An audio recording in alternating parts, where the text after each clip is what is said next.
hello, Dave Gebro. Oh, hey, Joe Kennedy.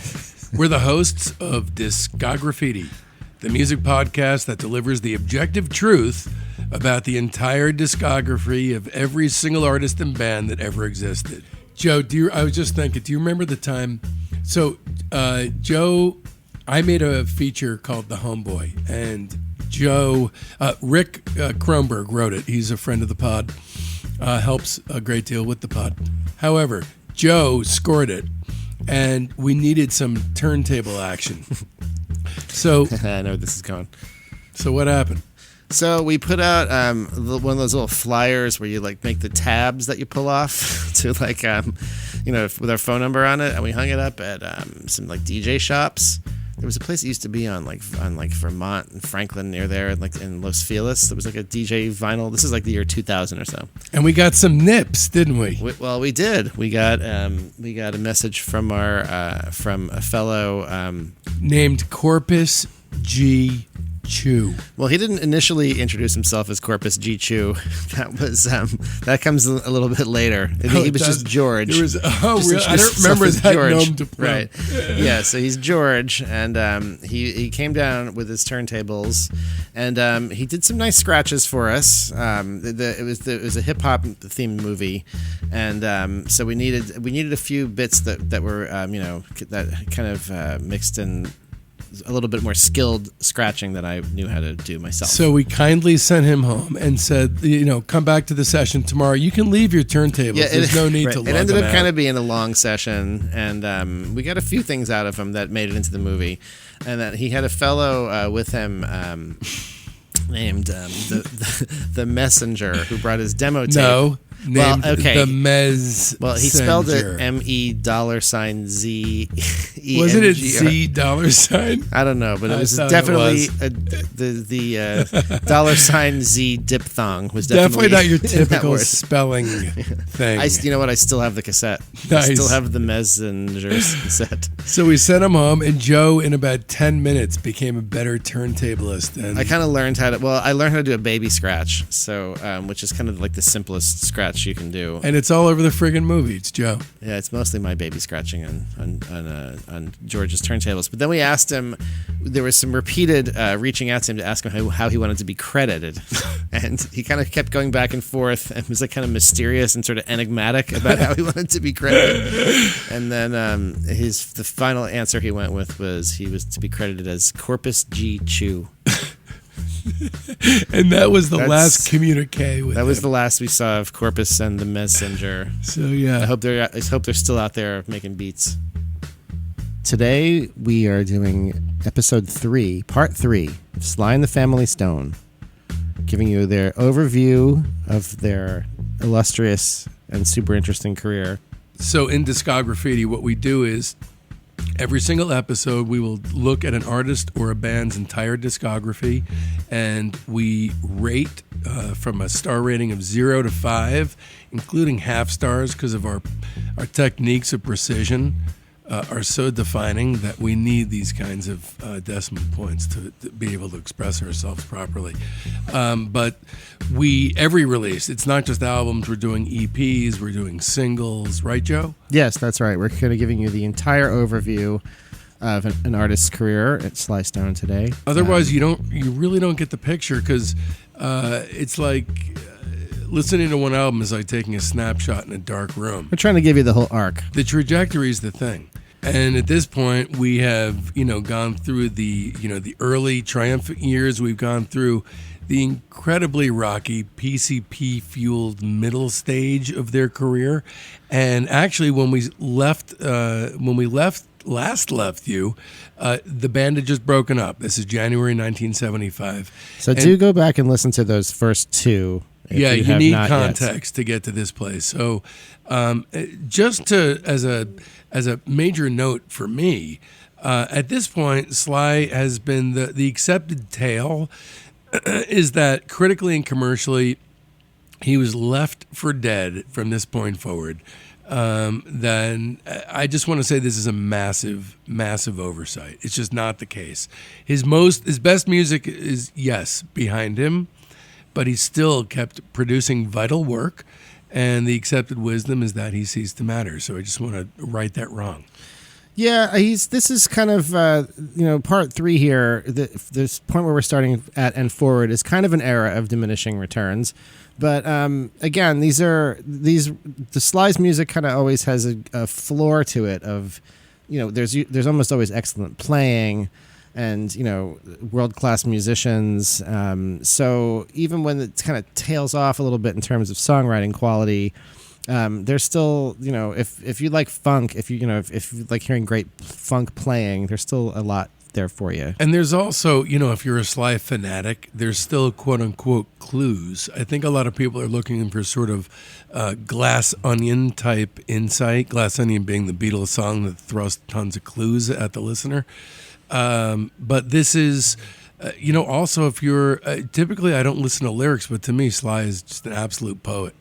And, I think what was starting to happen with the diminishing returns, Joe, is that part of this mosaic of things that brought him down was, the belief system of the Church of God in Christ, which is what Sly and all his siblings, mom and dad, believed in, is that if you slipped on the banana peel of sin just once, then you might as well taste it all because you're going to hell. That was the belief. So I think that was the PCP sled ride that Sly took from this point forward. Yeah, I wonder if that's subliminally part of why it was so tough to overcome addiction and for Sly to beat his demons and to stay focused and because there is in this period. The things start to feel kind of more low stakes. The big comeback seems like, especially in some of the later ones, it's pretty clear the big comeback is not happening, and the stakes seem quite a bit lower. Every release is a comeback. So let's first talk about the albums. Mm-hmm. So in 1975, you have Sly Stone's very first solo album. It's called High on You. And this was at least the first one billed as such. It reached number 45 on the charts. So now he's a little bit dallying on the margins. But to me, this is a really strong record. This one was the one that I found to be kind of lacking a little bit as far as compared to my own memory of it. Listening to it again this time, I found this one to have a little bit more filler than I remembered.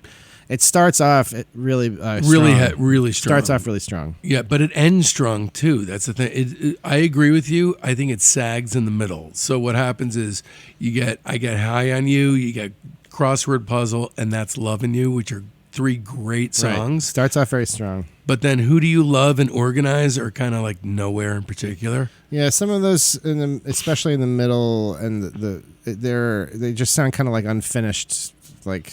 But part of that I like. There's a little bit of a smiley smile, whatever the hell we got is what we got kind of thing. Right. And which I like. I like that with Sly. So Lilo Lie, I'm sure a lot of people hate that song. I love it. I'm not into that one. I love that one. My World is great. Lilo Lie to me is just like, I'm going to try to do Everyday People again, except exactly. I can't pull it off. Yeah, exactly. Yeah, but that's part of what, it's like if you're a Bob Dylan fan, you love Self-Portrait. Yeah. I think it's the same kind of thing to me, but Self-Portrait's better than this album. Similar philosophy, I believe, but maybe not as intentional on Sly's part. My World to me is great. So Good to Me is really good. Greed is a freaking classic. Yeah, that one's cool. This one, the recording sounds good. The performances, the best stuff has a really good high energy kind of feel to it. It just sounds like they kind of ran out of steam after they got the first handful of good tunes, and then it's kind of padded out a little bit. I give it 4 stars. I rather like High on You. I gave this one 3. Shout out to, and we haven't talked about him much, Sly's brother Freddie, who is really stellar. He plays on this one. He's really I think the only holdover from the old days. No way, Cynthia. So let's talk about Cynthia. I forgot about Cynthia. Yeah. So we'll talk about her in a minute, but anyway, props to Freddie, who is truly an outstanding guitarist, and when he gets the chance to sing, he's great too. Yeah, he's phenomenal. And he went I think in the late 70s, he went into the Reverend profession, so he's a preacher now. But Sly, though, is his next step is in 1976. He is on 3 songs on the Temptations album Wings of Love. So the 3 songs are, and you won't find them on the playlist because they're not really worthy of putting on the playlist. We are very precise in our definition of what gets on a playlist, and this does not make the cut. We got Sweet Gypsy Jane. We got Up the Creek Without a Paddle, which is my vote for best one, and China Doll. Those are all okay. This period of his production, these kind of aren't as essential as the Stone Flower recordings. This is just kind of what he was doing at the time. They're pretty cool. It's not the proudest moment of anyone involved's careers, but it'll do for some quick funk on the go. So So the world of funk is kind of changing a little bit because disco is starting to kind of subsume everything, and I think even on High on You, you're starting to hear kind of some of the disco strings and stuff. It's starting to creep in. I feel like there's more high end, there's less bottom. Yeah. Same with, this is a problem that, for me, plagues Heard You Missed Me While I'm Back. I like some disco for sure. There's a lot of super cool disco songs. It's kind of, sort of not really. I feel like in Sly's case, he's not really doing the genre so much as he's like appropriating elements of it because it's popular, sort of. So yeah, that's what it feels like. It kind of feels like David Bowie on Earthling. Like, there's things that were taken from Bowie, and then Bowie's copying other things. Right. So it's culture regurgitating itself, basically. But yeah. There's the problem for me. I don't have a problem with disco either, but the clean, crystalline production does not befit Sly's material. So in 1976, he releases Heard You Missed Me While I'm Back. So let's talk for a second about all his goddamn album titles that start playing on a very uncomfortable comeback theme, like a little bit aggressive. Yeah, it's kind of a little bit, he's really selling you on the fact that he's like the guest that won't leave at this point. Heard you miss me. I'm back. Yeah, you got any more beers? He's like the guest who brings 2 suitcases in. So, mind if I do some laundry? Yeah, can I make a long distance phone call? You got any lobster? So this is a weird one. So, his last album was a number 45 hit. So at this point, he's seeing his popularity slip away. So this one's a knee-jerk effort to return to the idea, the concept, the Family Stone right, band. It's branded as the Family Stone because again. he had High on You, which is his first solo LP. It tanked, and the caveat was the original Family Stone had broken up in 1975. So this was a new Family Stone that was assembled, and the only holdover is Cynthia Robinson. Right, the most patient woman in show business. Oh, also Vet Stone and Elva Moulton from Little Sister. Mm-hmm. But Cynthia Robinson from the band was the only holdover. I want to talk about her for a second. So, in all the reading I've done, I read Joel Sullivan's amazing oral history of Sly and the Family Stone book. I've read so many articles about Sly. And Cynthia is always there. She bore one of his children. She's on all these albums that probably don't deserve the Family Stone on them. And I actually wrote a script. I'm a filmmaker. I wrote a script called Bad Vibes.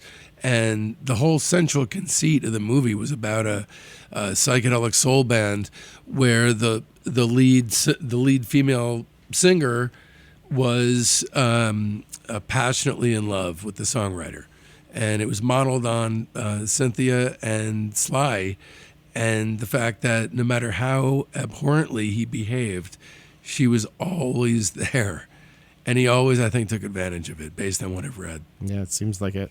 So anyway, this album didn't chart at all. So there's definitely kind of a weirdly whitewashed vibe to even the best material on this. The production's way too clean, like we talked about, and the new Family Stone has no real definable, unified quality like the old Family Stone. It's just a bunch of slick-sounding, generic studio schmoes. Yeah, this is the playing on it's fine, but this doesn't have that sort of state-of-the-art funk, greasy, amazing feel. This sounds like kind of pros who show up for a session date. I don't know. I played through kind of these don't know songs. what he was thinking here, because he had to have known what he was providing was not top class material. I mean, the actual title track, "Heard You Miss Me Well I'm Back," great song, easily the best song on the album. That's how we start. And then there's a couple other very good ones. "What Was I Thinking in My Head," "Blessing in Disguise." That's the last great song.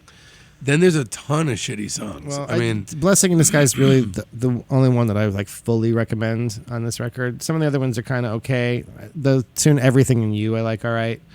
Overall, one's good. overall, I don't really. I'm not really feeling this one, and this record sound, No, it's kind no. of it's kind of a bummer and kind of it sad. it sounds off. The production aesthetic and the way the arrangements and the playing on it sounds almost like what you would hear on like the soundtrack for like Hair or something, or like To or me, like, it or like sounds like- Grease or something. To you me, know? it sounds like if Toto were on the Nod. Yeah, I mean, I There's no energy to it's the not playing. even as good as if it's fucking Toto back in this, it would probably be really fucking good. Not on Those the guys Nod. are pretty fucking Not awesome. on the Nod. There's some. I want to mention there's some bad songs on this. "Nothing Less Than Happiness," "Sexy Situation." That one is that was so cringy. I mean, just Sexy the title, Situation. "Sexy Situation." "Mother is a Hippie," and then this is the most cringeworthy one, "Family Again." I mean, it's at this point, what he's doing is transparent. It's obvious. There's no energy because of probably the drug abuse. I give it 2.5 stars. This one I gave this one 2, and this one is my worst album of theirs. Then Of there's his, I guess. Then there's a gap. Then we skip forward to 1979. That's the next year that there's any kind of Sly action going on. 10 Years Too Soon comes out. This is not a Sly sanctioned project. It's actually Epic did disco remixes of a bunch of the Sly songs. I'm not rating it. I'm just mentioning it's out. I don't consider it a release that needs to be dealt with in any way. So go fuck yourself. Agreed. Go fuck yourself 10 years too soon. And whoever dreamt it up, Whatever stupid suit thought that was a good idea. whatever money you kept from Sly so he couldn't snort extra lines. In 1979, he released "Back on the Right Track." He said it, so it must be true. So this is the 9th album. Some of the original Family Stone members, including, of course, Cynthia Robinson. Then you have Pat Rizzo, Freddie Stone, and Rose Stone. They make contributions. But "Back on the Right Track" is actually the first Sly Stone album not to be produced by Sly himself. It's a guy named Mark Davis, whoever the fuck that is, because the production is the only weak link on this record. It sounds way too flat and dry. Also, it's 27 minutes long after 3 years of a wait, which is kind of odd. It reached number 152 on the charts. As far as I'm concerned, this is actually a solid return to his sloganeering style writing here. Yeah, I think this one's a little bit of a return to form. I definitely like this one better than the "Heard You Missed Me" record. It has there's something kind of muted about it. It's the production, I think. yeah, it's but I do like it better. I keep talking a lot about the quality of the funk itself, like the grooves themselves. The playing itself is a little bit back to the more kind of earthy, greasy, This is deep, actually- more deeper kind of funk. And this is shit you can actually move to, Yeah. unlike the PCP material. In '79, this even like disco was becoming passe. We're almost, it's like the utopian '60s are really a distant memory. The '70s are almost over now. I mean, Prince is making records already at this point. "I Want to Be Your Lover" exists. Yeah, and Sly is being influenced by people who are influenced by him now. So you have like a great song like "The Same Thing," makes you laugh, makes you cry. You got the talk box in there, which I'm sure he had heard from Frampton. And I got to say, it's probably the best usage of a talk box I've ever heard. It's super goofy, but it's fun though. I fucking love that song. And "Remember Who You Are" is fucking great. "Back on the Right Track," if it's not adding up, it's top heavy. It's definitely top heavy. The B-side, you have "Shine It On," which is basically, trying to rip off their own "Sing a Simple Song." That happens a few times on this record, and it's a sort of a staple of late period Sly. They're kind of recycling some of the riffs and which is a bummer because to me, he's still making vital music. Yeah. So it's this sad. one. I mean, this one. I feel in a way I like some stuff on this. I feel like a little bit like I'm fishing for things to like on it. He's still got a lot of talent. If records like this were his legacy, we wouldn't be really making this podcast. You know, this is sort of No, Joe. this is kind of the back end of like there's some cool things. Joe, but the description of the podcast is every band. And no, artist. I'm saying if this You have to commit legally, brother. okay. Well, all right. I guess in that conceit, yes, we would be covering his music eventually. Okay, good. Yeah, when we were forced to. In the year 2097, Yeah. when we're 125 In years an old. alternate universe. Right. But so I give it 3.5 stars. I know yours is going to be lower. I gave this 2.5. Okay. All right. Moving on. That was 1979. Still a 3-year gap because that coke ain't snorting itself. Now in 1982, we have Ain't But the One Way, the 10th and final album by Sly and the Family Stone.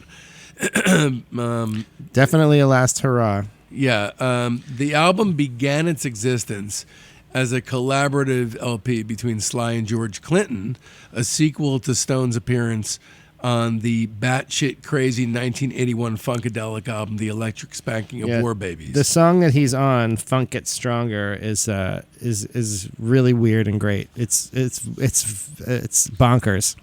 The way I can describe it. And it's then kind of this- like robotic funk. We should put it on the playlist because I or agree. at least put a link on the webpage because it's worth Discography.com. You got to check it out. It's worth checking out that song just to see what those guys were up to at that time. I would have loved to have heard a whole album like that. Well, so that's how it started. Yeah. And so when they were working on it, Clinton and Funkadelic left Warner Brothers, and Sly apparently lost his shit and went into self-seclusion and could not be tracked down. So the producer, Stuart Levine, whoever the fuck that is, took the reins and did what he could to complete an actual album. So this was the end of Sly's career with Warner Brothers. The best song on the look, I like this record. I know I'm going to like it better than you, Joe, but mainly because I'm a fan. But I'll be honest with you, the best song on the whole record is 37 seconds long, and it's called Sylvester. Well, that's amazing. That's a well, you talk about it. So I think it's a very important track, and this is a callback history. to the schism between Sly and Sylvester. Sylvester was, the guy who was the real person.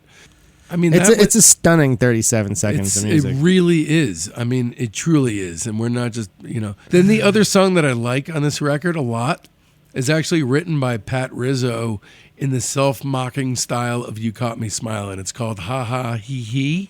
That's my other favorite one too. But that's not even a Sly song. Yeah, it's kind of, it has some disco kind of things going into it, but it's a kind of good, goofy fun. And then his cover of the Kinks, "You Really Got Me," is the audio equivalent of 1980s Cocaine. Yeah, no, I hate that. Fuck that cover. Yeah. And then "Hi Y'all," a wet fart of an ending, but not a horrible song in its own right, would you say? What about, I don't really like that one so much. No. What about "Who in the Funk Do You Think You Are"? That song's... That's carrying on the long tradition of substituting the word funk for fuck. So this was the last album I heard, actually, just as a side note. Probably because in August 2001, you have the Joel Selvin article in Mojo, which is absolutely astounding. So in September 2001, though, I went out jogging, and the very last album I heard before the towers collapsed on 9/11 was "Ain't But the One Way," which is kind of weird. But just like those towers came tumbling down, so did Sly's career. I give this 2.5 stars. I gave it 2 because the 2 things I like are good. Yeah, me too. All right, so 1980. This is how scientific this is. That's right, but very scientific and precise. So in 1983, you can go on YouTube and watch a pretty astounding Letterman show appearance. But then the appearance on Letterman, let's talk about that for a second. So he's kind of I guess he's maybe promoting this record. This record's out at that time, probably 83. He seems like he's got it fairly well together on Letterman. He seems pretty lucid and like kind of not tripped out at all. But he has kind of a look of like regret on his face. He does. He You know, looks. he He, has a look- looks stomped down, and he isn't he like dressed in a tracksuit. He kind of has a look on his face that like like a deadbeat dad has seen his kid that he hasn't seen in a long time or That's something. a great analogy. He just It's has true. kind of this downtrodden, kind of guilty, sad look on his face. He performs and it sounds good. The interview, he holds it together really well. He seems, like a kind of just a normal dude, but you can't really escape the facial expression. That was what stuck out to me watching it again before we did this. And then at this point, things kind of start to go off the rails. I want to take a digression here, if we will. And before we go into the rest of his discography, of which there is not that much, I want to talk about Sly's rap sheet because it's very lengthy. But to pluck out all the really relevant ones. In October 1979, he was placed on a drug diversion program in lieu of facing criminal charges after his arrest in West Hollywood on charges of cocaine possession. August 1981, arrested while freebasing during driving with George Clinton. I would have loved to have been in that I'm car. going to hope somebody else was driving. I'm going to hope it was while he was a passenger. I bet they were driving, dude. They had to have been. I hope the non-freebasing at that moment guy was driving. In 1982, his manager Ken Roberts quit. Wow, stuck it out quite a while though. In July 1982, Sly arrested for cocaine possession in L.A. He identifies himself as Freddie Stone. Cool. Okay, yeah. All right, February 1983, arrested on drug and gun charges in Illinois. Guy gets around. Then in June 1983, arrested in Fort Myers, Florida, for coke and skipping out on a hotel bill. August 1983, arrested in a Fort Lauderdale gay disco for grand theft of a ring. My hometown. What's up, Fort Lauderdale? Nice. That's the most culturally significant thing that has ever happened in Fort Lauderdale. February 1984, Sly enters court-ordered drug rehab. September 1984 does something very sorrowful and sells his fucking publishing interests to Michael Jackson for a not that big sum. I think it was like 15 million, maybe less. I'm guessing right now. I don't have the information in front of me. I apologize. So in November 86, Sly is arrested in a Hollywood motel. In December 86, arrested for coke. February 87, returns to jail on drug charges. May 87, coke possession charges are dropped. June 87, ordered to be held without bail in Florida. November 87, arrested again. December 87, 2 arrest warrants are issued. This guy is unbelievable. You know how in every rock biopic there's kind of like the real dark section where the Goodfellas part where they're cooking the meatballs. There's kind of like in every there's one in Walk Hard too. It's like this is a really dark period. They're getting all, and then there's like a comeback. This is like that, but no comeback. Yeah, there's no comeback here. So if you made the biopic, you would have a hard time coming up with the ending. From here forward, it's a very rickety plane wobbling in the air. That's Sly Stone's career. So in 1986, there's a guy from the time, I think, named Jesse Johnson. Yeah, Jesse Johnson, fabulous guitarist. Who sings the song Crazy, featuring Sly. This was his big comeback. And then he makes the crazy decision, in my estimation, never having done soundtrack work ever, and then deciding to do 2 songs for one of the most racist movies ever made, Soul Man. Yeah, I don't know if it's so much he's doing soundtrack work as if it's like make a couple songs for this. Yeah, he made a couple not like he's scoring it songs or something. But it's kind of crazy that this is the movie he chose. Well, I think he was at the stage of his career at that point where he would Anything goes. Yeah, he would only willing to do things under any circumstances. Yeah, exactly. I'll do that. Yeah, only under any circumstances whatsoever. So, he also... And those songs are real bad. Did you know he did a song for Burglar? I didn't know about Do you know what it's called? I know. No. I'm the Burglar. It's the best. Well, Ikeboo Static Automatic, that's one of the jams. Okay, so Ikeboo Static Automatic is just Sly mumbling and grumbling his way through. Mostly saying that. And it's mostly gated 1980s Steve Lillywhite drum It's sound. real bad. Yeah. So I don't understand this. The only song, the other song, Love and Affection, is a duet with Martha Davis from the Motels. No slight on the Motels, but what was the idea behind that pairing? I just don't get it. Anyway, so moving right along. There was a whole thing. Do you know about the whole thing in 1995 with his landlord Chase Mellon the third?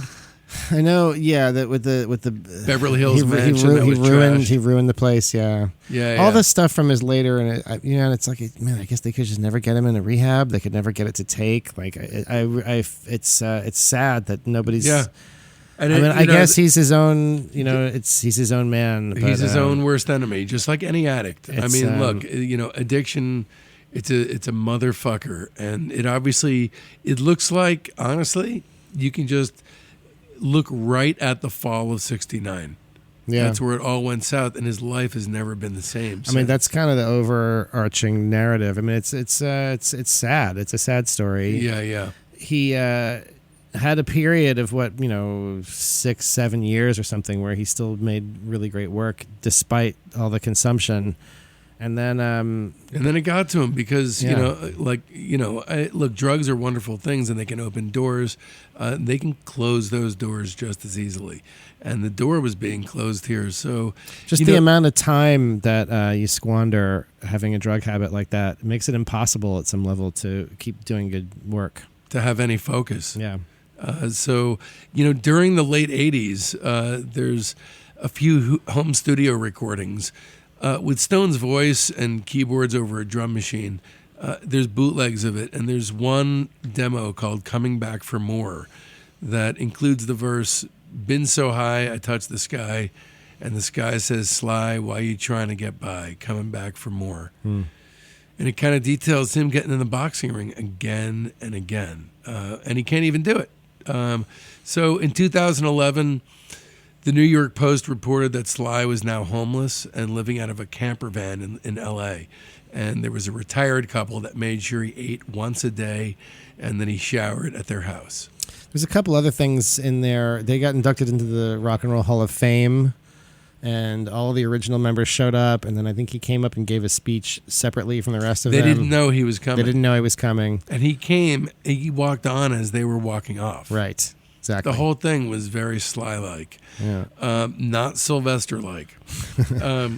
So, at this point, and also in 2003, I don't know if you know about this, the other 6 members of the group from the original Family Stone, they got together to record an album, and Stone was invited to participate, but he declined. Right. So they also did a TV appearance. I know about that. I remember this because they were on, I want to say, Jay Leno or something. And Sly actually appeared with them. They rehearsed down the hall from where I was rehearsing. I saw them hanging out. I didn't actually see Sly himself, but I was playing with Macy Gray at the time. And we were rehearsing. I want to say it. I love that he didn't show up to your meeting with him. Right. So, but I saw some of the like Larry Graham, and I think all of them were there. I think all the original members, and they played. They played Leno. They were great, weren't they? And I didn't actually get to see them rehearse, and I don't really remember much about the performance. And then there was the Coachella appearance, which is pretty ridiculous. I was at that as well. So they were supposed to play Coachella. This was probably 2010.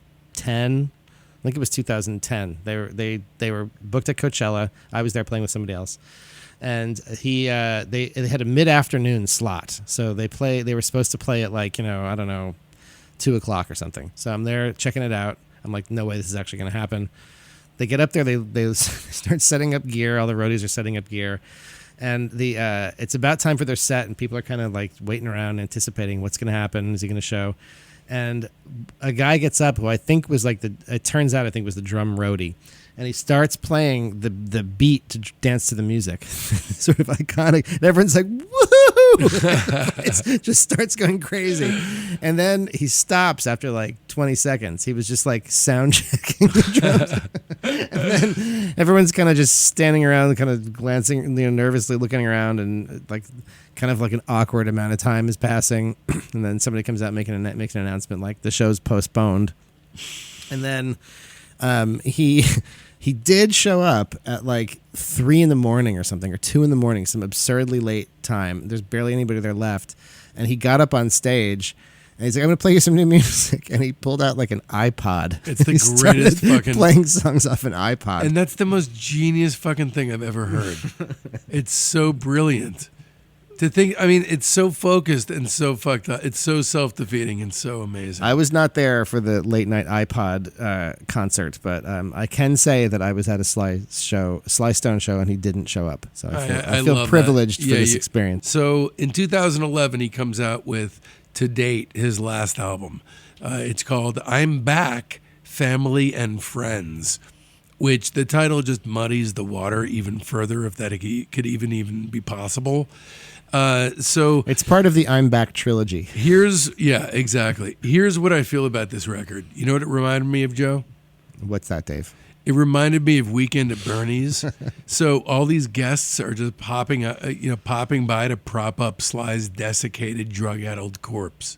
Yeah, it's a pretty pathetic record. It really is. There's only 3 new songs. Yeah, they recut all of the hits, but and they're kind of done as like sound-alikes. Yeah, and it has a distinct music library kind of quality to it. You got Jeff Beck on it. You got Ray Manzarek. You got some odd guests, but it's a the very remakes are the definition of disposable. Well, it's a very shitty Pro Tools, like auto-tuned kind of like 2010ish kind of affair. The horns are fake and sampled. It's like, it just sounds like the worst kind of modern, like, it's not even like modern production in a way, like it's like amateurish. It's like it sounds like someone did it in their bedroom or something. It sounds like an amateur to me made sound-alikes of their songs. To me, the thing about it that really, that I think about when I think about the record is Sly sounds super exhausted and tired on the whole thing. Yeah, sure. The material, he's only got 3 new songs. I think one is actually a traditional song. Mm-hmm. You got Plain Jane, which is just kind of serviceable funk, and then 2 really good songs actually with His Eye Is on the Sparrow and Get Away. Yeah, I mean, if it had been done with a competent producer, it probably would have been cool. I hate the way this thing. It sounds like so fake and in the box and bad. Like I give this 0 stars. You give it 0? I gave really? it the coveted 0 stars. Wow, I hate it. Wow. I hate it. I give this 2.5 stars. I don't mind it. I think this is a blight on his catalog. It kind of is like an appendage. The last real album is Ain't But the One Way. But Joe, just as an update on things, in 2012, he did an interview with Nelson George where he said, "I'm looking for albinos now. I mean, that's the only really legitimate minority group going on." So, yes, the story never ends, my friend. Yeah. Sly and the Family Stone, as far as I'm concerned, wrote the book on funk. Then he tore it up and completely rewrote it. And the second book was better than the first book. He took it further than anyone. He was more passionate, more autobiographically motivated than James Brown, and not at all reliant on props and spaceships and shit like George Clinton. But it's also the story of a man stripped to the studs by drug abuse and paranoia. It's a sad story, but the music is easily some of the best ever made. Simply put, Sly is the Icarus of funk. Yeah, I mean, he's clearly on the Mount Rushmore of funk. I mean, some of his other contemporaries. I mean, you really can't take anything away from people like James Brown. Definitely or Prince. Not. So but it's clearly on the Mount Rushmore. He's one of the. James Brown hits me in the hips. Sly hits me in the nuts. I think Sly always was a complicated person, and I think a kind of a deep person. And obviously had a lot of pain over a lot of things. And, he's still with us. He's 78 years old. And you never know. I mean, he might have something up his sleeve. Apparently, there's fans who've been invited into his van and which sounds very creepy, and were had things revealed to them that showed aspects of the Old Genius. Okay, so I guess we're at the point where we are going to select our favorite 3 albums and our 1 least favorite. I guess I'll go first this time. Coming in at number 3 for me, I have Small Talk. Coming in at number 2, Stand. And at number 1, There's a Riot Going On. I would say there was a toss-up a little bit between Fresh and Small Talk for the number 3 slot. I like Small Talk a little bit better. But that one, honorable mention, right behind that would be Fresh, right behind Small Talk. And then least favorite, I'm going to go with, I guess we're not counting the Weekend at Bernie's, one he made in the 2000s.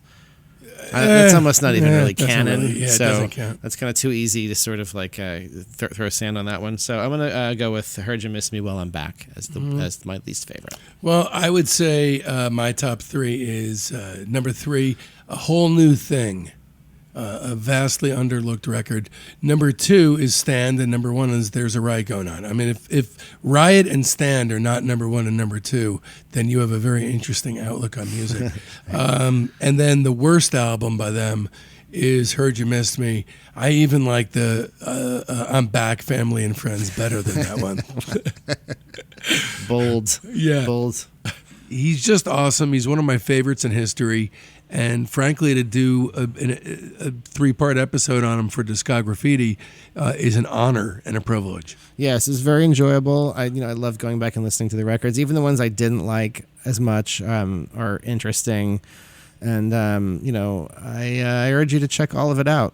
Yeah, go on Discograffiti.com. We have a comprehensive playlist. It's an amazing playlist of all the highlights of Sly and the Family Stone's career. I recommend plumbing the depths of Sly and the Family Stone's catalog because there are a lot of treasures to be found. You definitely can't go wrong with any of the 4 or above stars albums that we gave today. I think definitely not. And there's a good solid group of those. Stay tuned in for Discograffiti upcoming episodes. We are doing Van Halen, De La Soul.